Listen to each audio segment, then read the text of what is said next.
She didn't scream when the roof caved in. She didn't cry. She didn't even blink. She just stood there barefoot on splintered floorboards, holding her baby tighter. The dust hung like fog, gray and thick. It tasted like burnt paper and old brick. Her name was Elena Reyes. She was 32 years old. She lived in a 2-story brick house on Sycamore Street in East Cleveland, a neighborhood where fire escapes doubled as laundry lines, where kids played hopscotch over cracked sidewalks, and where every porch light flickered like a tired heartbeat. That house had been in her family for 47 years. Her grandfather built it with his own hands. No blueprint, just a level, a hammer, and stubborn love. Elena's mother raised her there, cooked tamales in that tiny kitchen every Christmas Eve, sang lullabies in Spanish while folding laundry in the basement. Elena brought her son Mateo home to that house just 3 weeks before the storm hit. He was 6 months old, all cheeks and sleepy eyes. His first tooth hadn't broken through yet, but he smiled at ceiling fans. That house wasn't just wood and wire. It was memory made solid. It was safety. It was proof that some things lasted until it wasn't. This isn't just about one house. It's about what happens when the ground you stand on stops holding you up. When the system you trusted, the inspectors, the permits, the warnings, fails without sound or apology. East Cleveland has lost over 1,200 homes to structural collapse since 2018. Not from earthquakes, not from war, from neglect, from paperwork buried under bureaucracy, from code violations flagged, then forgotten, from inspections scheduled, then canceled, from budgets slashed, then ignored. Every collapsed roof is a silent alarm. Every boarded-up window is a question no one answers. And every child who grows up moving from apartment to apartment learns early, home is not a place, it's a promise, and promises get broken all the time. Elena didn't know any of that when she walked into her living room that Tuesday morning. She only knew the coffee was strong, and Mateo was cooing softly against her shoulder. She hummed the same lullaby her mother used to sing. "Ah, ba, duérmete, mi niño." The air smelled like cinnamon and damp wool. The radiator clanked once, then settled into its usual groan. Outside, a neighbor's dog barked twice. A school bus rumbled past. Life was ordinary, which is exactly how disasters begin. They don't knock, they don't warn, they just arrive, like gravity deciding today was the day to stop being polite. Elena set Mateo down on the rug. "What?" She covered him with a soft yellow blanket.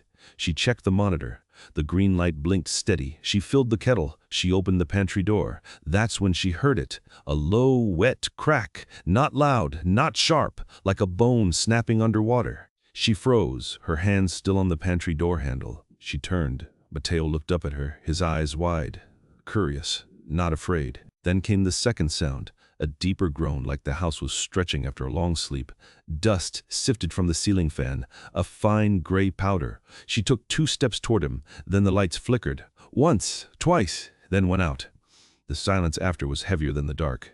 She reached for her phone. No signal, no Wi-Fi, just a black screen reflecting her own face. She called out, "Hello!" No answer, just the hum of the refrigerator winding down. She grabbed Mateo, held him close, felt his warm breath on her collarbone.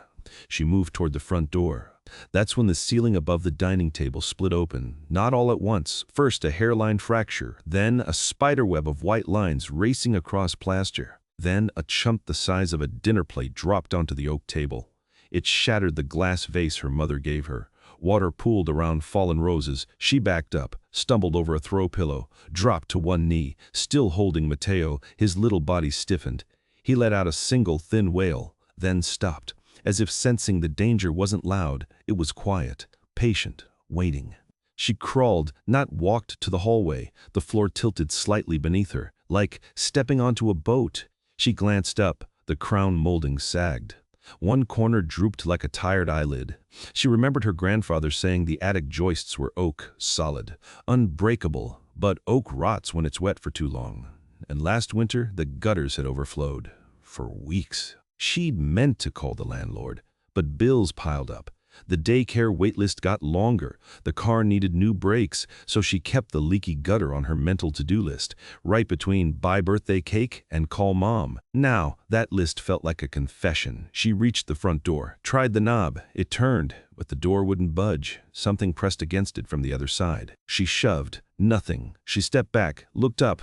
The front door frame was bending inward, warping, like it was breathing. She pivoted fast toward the back door. The kitchen floor sloped now, a gentle incline, but unmistakable, like walking uphill in flat shoes. She passed the stove. The clock above it read 9:17 a.m. Then the lights died for good. Darkness rushed in, thick and total. She fumbled for her phone again, pressed the power button. The screen lit weak blue light. She opened the flashlight. The beam shook in her hand. She swept it across the kitchen. Cabinets hung crooked. A cereal box slid off the counter and hit the floor with a soft thud. She moved faster. Mateo whimpered. She whispered, "Shh!" The back door was metal, old, rusted at the hinges. She turned the handle. It clicked. She pulled. The door groaned but opened. Fresh air rushed in, cold, wet. She stepped outside, barefoot on cold concrete. She didn't look back, not yet. She held Mateo tight. Her arms burned. Her breath came fast. Then she turned and saw it. The roof wasn't gone, but part of it was gone. A jagged hole gaped above the living room, like the house had been bitten. Smoke rose, not from fire, from something else. Damp insulation, crushed drywall, the smell of wet earth and old wiring. Neighbors were gathering on the sidewalk, some in robes, some in work boots. One woman screamed, "Call 911!" Another man ran toward her, shouting, "Is anyone inside?" She shook her head. "No, just me and him." Her voice cracked. She looked down at Mateo. His eyes were closed. His chest rose and fell, slow, steady. She kissed his forehead. His skin was warm, alive. Behind her, a firefighter climbed over the fence, helmet on, radio crackling. He asked her name. She told him. He asked if she'd heard anything before. She said, "Just a crack." He nodded, didn't smile, didn't offer. Gunfort. Just radioed in. Structural failure. 2 occupants evacuated. No injuries reported. Reported as if injury was something you filed, like taxes, like a parking ticket. Later, she'd learned the official report would say, probable cause, undetected moisture infiltration compromising load-bearing truss integrity. In plain English, water got in. No one checked, and the roof decided it had held on long enough. The city sent an inspector the next morning. He wore khakis, a polo shirt, a badge clipped to his belt. He carried a clipboard, not a ladder. He stood on the sidewalk, took photos with his phone, didn't step onto the property, didn't open the gate, didn't ask Elena how she slept or if Mateo had nightmares. He asked for her lease agreement. She handed it over. He scanned it, said, "Your landlord is responsible for structural repairs." She said, "He hasn't returned my calls in 14 months. He wrote something down, then said, "I'll log it." She asked, "What does that mean?" He looked up. His expression wasn't unkind. "Just practiced. It means your case goes into the queue." She said, "What queue?"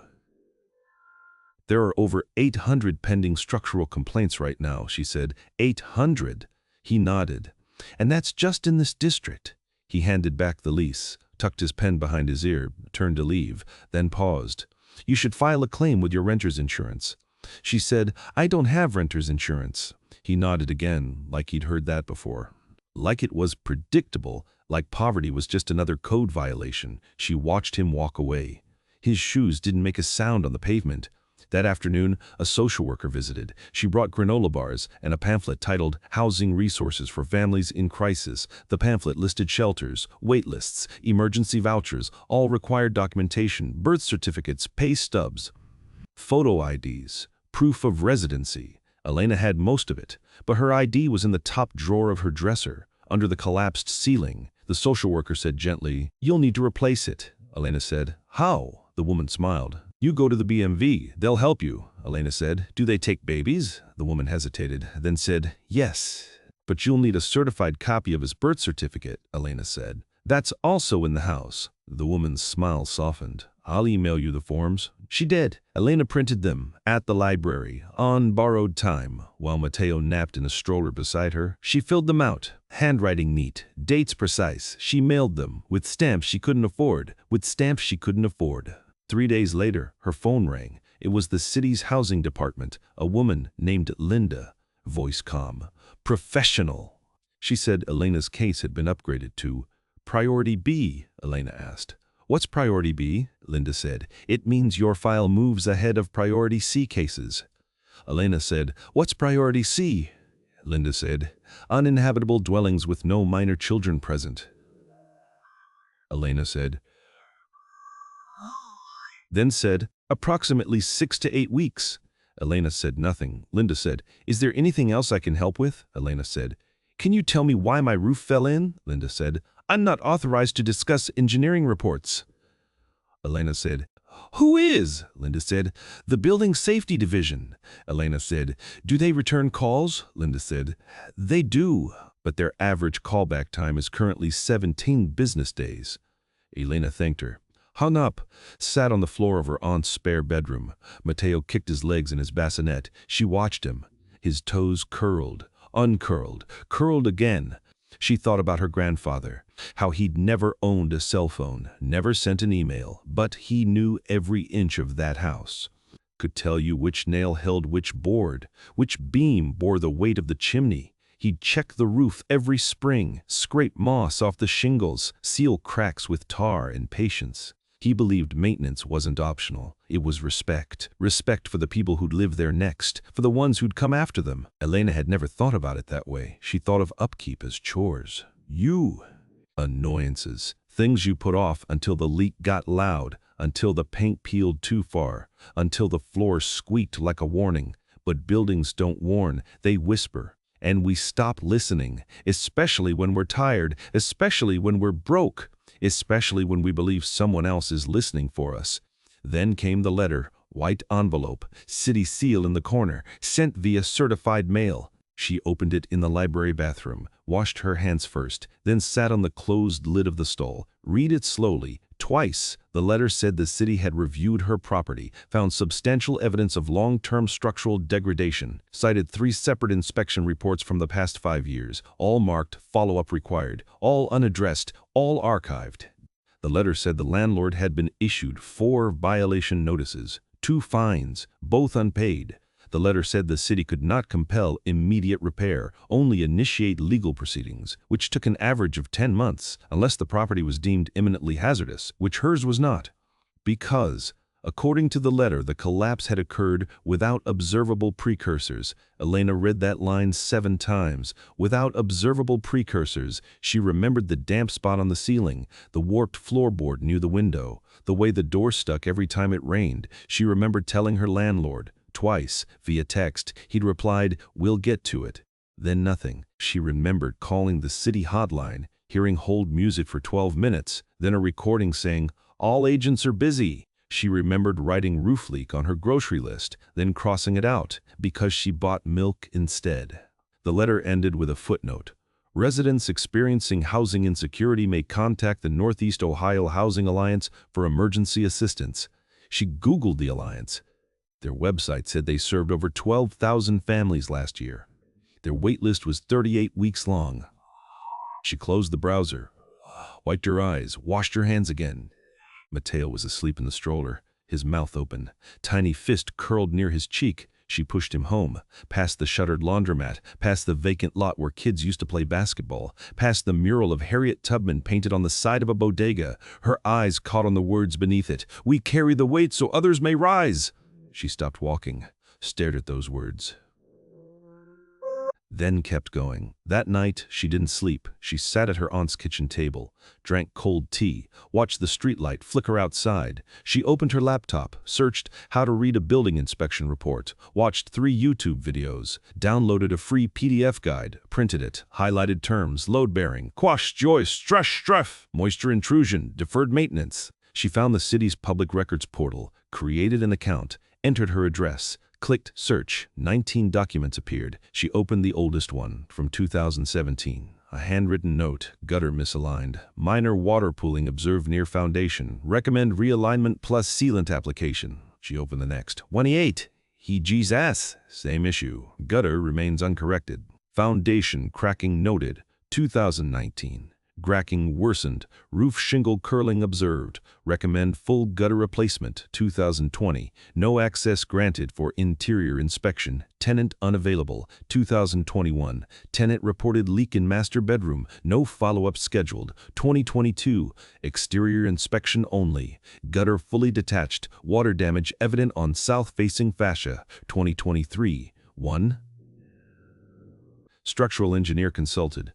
Preliminary assessment indicates compromised rafter support. Urgent intervention recommended. She scrolled down. Saw the signature line. The engineer's name. She Googled him. Found his LinkedIn. He worked for a private firm. Contracted by the city. She copied his email. Typed a message. Deleted it. Typed again. Property inspection. Report. Nutcher, OH, 742. Body. Dear Mr. Delaney, my name is Elena Reyes. I am the tenant at 3212 Sycamore St. My roof collapsed on March 12. Your 2023 report noted compromised rafter support. Can you tell me what that means? What could have been done? When? Thank you. She stared at the screen, then added, my son was inside. My son was inside. Waited. 10 minutes. Evren Dezent. My tin. Oh. She closed the laptop, turned off the light, sat in the dark. Mateo cried in the next room. She got up, changed his diaper, fed him, sang the lullaby. His eyes drifted shut. She laid him down, returned to the kitchen, opened her notebook, wrote at the top, what I know. Below it, she wrote, roof fell because water got in. SS, water got in because gutters weren't fixed. S, gutters weren't fixed because no one made the landlord. S, no one made the landlord because no one followed up. Because no one followed up because the system is overloaded. Didis, the system is overloaded because funding is cut. Didis, funding is cut because housing isn't seen as urgent. S, housing isn't seen as urgent. S, housing isn't seen as urgent. Didis, course. Mode de Delizorge. 3 times, then flipped the page, wrote, what I can do, she listed, find a new place, get my ID replaced, while file for emergency housing aid, Dadish Chi ask, for help keep Mateo safe. She stared at, ask for help, crossed it out, wrote instead, demand help. She didn't sleep that night, or the next, or the one after. She spent hours online calling numbers, leaving voicemails, sending emails, leaving voicemails, sending emails, leaving voicemails, sending emails. She found a local advocacy group, Homes for All Northeast Ohio, called their office, spoke to a woman named Darnell. Darnell listened, didn't interrupt, didn't rush her. When Elena finished, Darnell said, let me get your file pulled. She was back on the line in 3 minutes. Said, Elena, we've been tracking your case since day 1, Elena said. You have? Darnell said. We monitor all structural complaints, especially in high-risk zip codes, Elena said. Why? Darnell said, because most people don't know how to read those reports, or who to call, or when to stop waiting. She invited Elena to a community meeting. That Thursday, at the East Cleveland Community Center, Elena went, brought Mateo, sat in the back row, listened. There were 23 people there, mothers, grandfathers, teenagers, a veteran in a wheelchair. Each had a story, a leak, a mold outbreak, a gas leak they reported 3 times, a staircase that collapsed mid-step, a landlord who changed locks while they were at work, a city inspector who asked for cash to expedite the process. Darnell didn't offer solutions. She offered something harder, proof. She projected documents on a screen, inspection reports, email chains, budget spreadsheets. She showed how much money the city allocated for housing code enforcement in 2005, then 2020, then 2024. The numbers shrank each year, like breath leaving a body. She showed how many inspectors were assigned to East Cleveland, 12, for 72,000 residents. She showed how many complaints they handled per week, average 41. She showed how many resulted in immediate action, 0. She said, this isn't broken, it's designed this way. Elena raised her hand, asked, designed by whom? Said, by people who believe some neighborhoods aren't worth saving. The room stayed quiet. No one moved, no one coughed. Then an older man stood up, wore suspenders, a faded Cleveland Indians cap. He said, my father built houses here, not just any houses, homes, with porches wide enough for 6 people, with basements deep enough to store winter coal. He said a house wasn't done until the first meal was cooked in it. He sat down. A woman wiped her eyes. Darnell said, next week we file a class action complaint against the city, the housing authority, and 3 private management companies. She passed out sign-up sheets. Elena signed. So did 18 others. That night, she dreamed of her grandfather. He stood on the roof of their house. Not the ruined one, the original one, sunlight on his shoulders. He held a hammer, not swinging it, just holding it, like a promise. She woke before dawn, made coffee, fed Mateo, dressed him in his favorite onesie blue with yellow ducks, packed a bag, not with clothes, with documents, reports, photos, her lease, her notes. She drove downtown, to City Hall, walked past security, up the marble stairs, into the main lobby, sat on a bench, waited. No appointment, no invitation, just presence. At 9:03 a.m., a woman in a navy blazer approached, said, "Are you Elena Reyes?" Elena nodded. The woman said, "Councilwoman Hayes asked me to escort you." Elena stood, held Mateo close, followed her down a hallway, through double doors. "My bray! My bray!" At the head of the table sat a black woman in her 50s, hair in a neat bun, eyes kind but sharp. She stood, shook Elena's hand, said, "Thank you for coming." She gestured to chairs, offered water, then said, "I read your file last night," Elena said. "All of it?" Councilwoman Hayes nodded. "Every page, including your notes."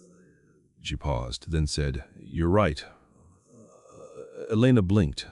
"What?" the councilwoman said. "You're right. This system failed you, not because it's complicated, but because it's indifferent." She slid a folder across the table, said, "This is a draft ordinance, the Safe Housing Accountability Act."